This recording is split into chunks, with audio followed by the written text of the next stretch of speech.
bringing it into the middle of the box.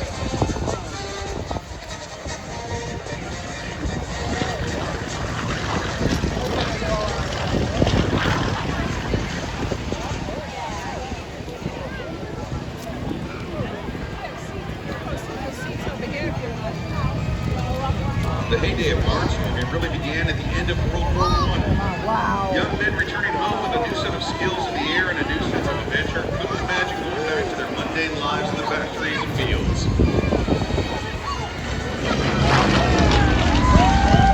Fortunately, there was an abundance of war surplus training aircraft, biplanes, two-seaters, and they could be purchased for pennies on the dollar.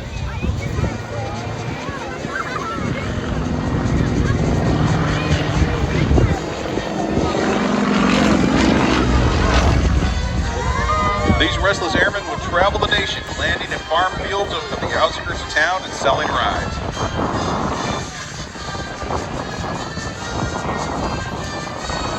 To attract attention, they would perform stunts over nearby villages and towns, and if they were lucky, the occasional county fair.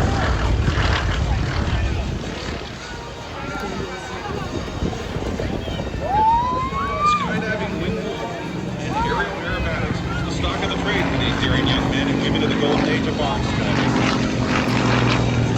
The airplane Trevor is flying today, although not from that era, was designed and built to have the look and feeling of those great old aircraft.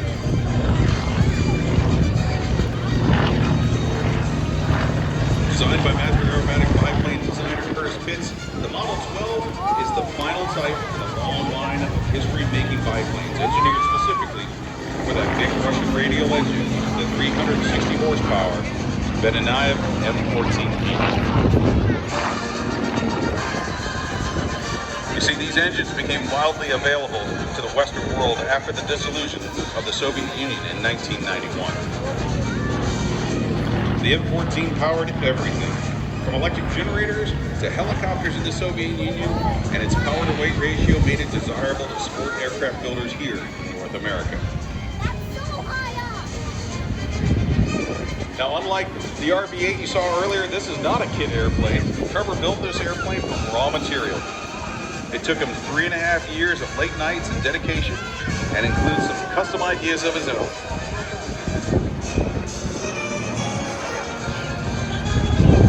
It has the look of a 1930s classic biplane with the performance of today's modern aerobatic aircraft.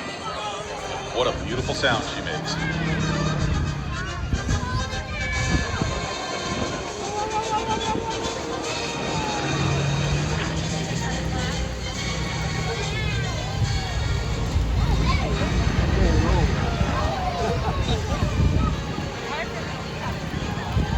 Although Trevor made his living and paid for his flying and aircraft builder working as a millwright in the steel companies in Hamilton, Ontario, he is now working full-time, flying air shows and teaching aerobatics.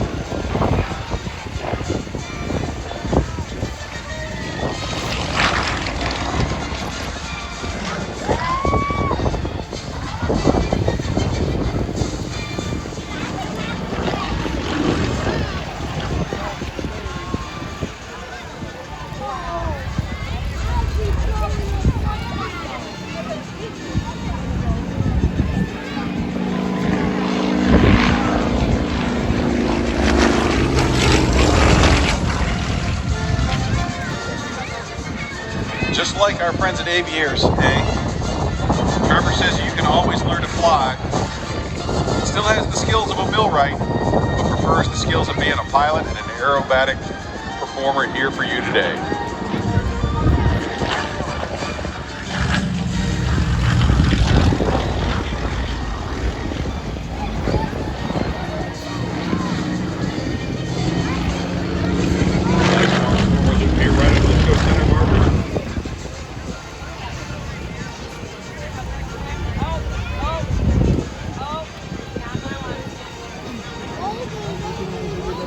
Turn at the top of the hill, around the corner for you. You're not gonna get a little something. Oh well, you know we'll get one grilled cheese. Once again with that surface level wave, we'll watch him come down here and scare the gophers. As he does a 4-point hesitation roll across the show center.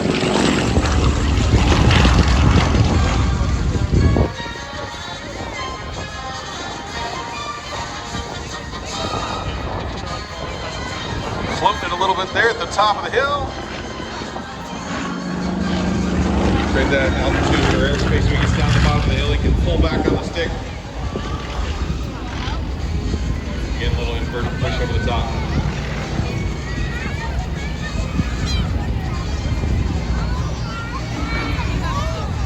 All the maneuvers staying right in front of you, right in the middle of the box. An accomplished performer like that.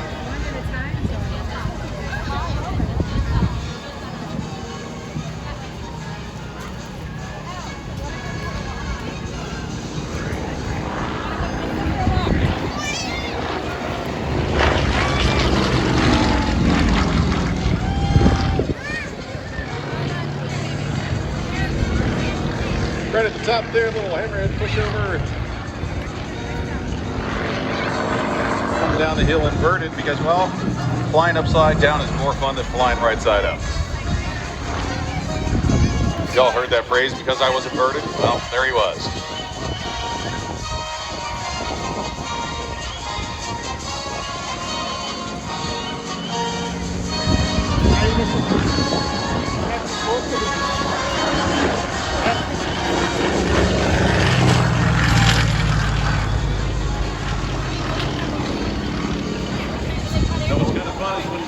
Gets down to the bottom of the hill here, you can hear the wind come across that javelin, running across the cables. This plane's got a really distinctive sound with that F-14 engine in it.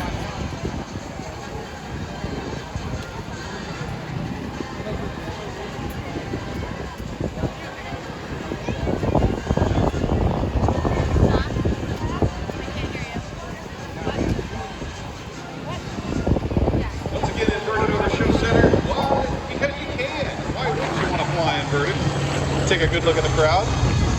See how y'all look that way.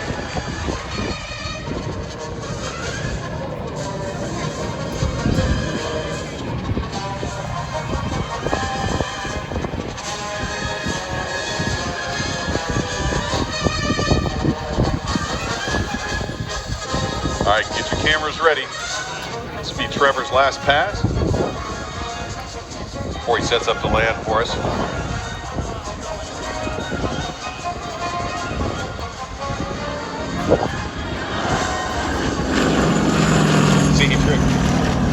This is the setting up for his last pass. He's going to come out here and show right, get repositioned, and come back in and give you a big old high-speed pass.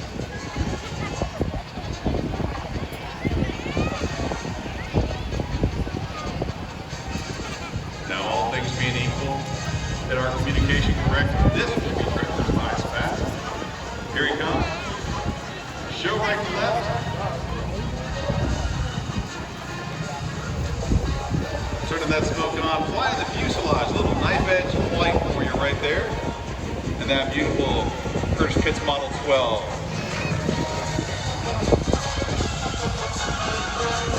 All the way from Hamilton, Ontario, Canada, that is Trevor Rafferty. Let's have a nice big round of applause for Trevor.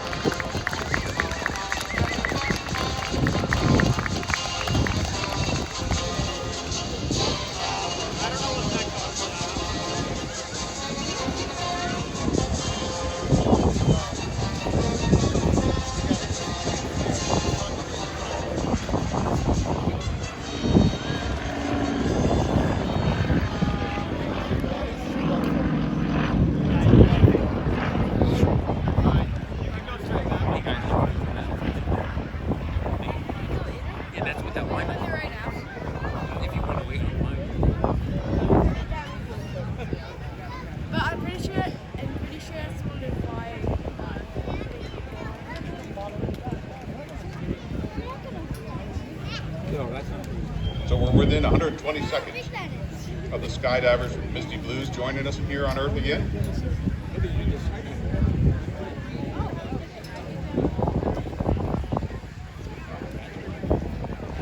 Tell you a little bit about the team. They've been performing skydiving demonstrations since 1983. The team has been performing at airshows since 1986. It's had 4 owners since the beginning. 2 of them are still with the team. They were started in DeLand, Florida, and they're now based in Ann Arbor, Michigan. There are currently 10 girls on the team. That's right, it's the all-women skydiving team. The team has performed all over the world, including the United Arab Emirates, Japan, Malaysia, Canada, and Puerto Rico.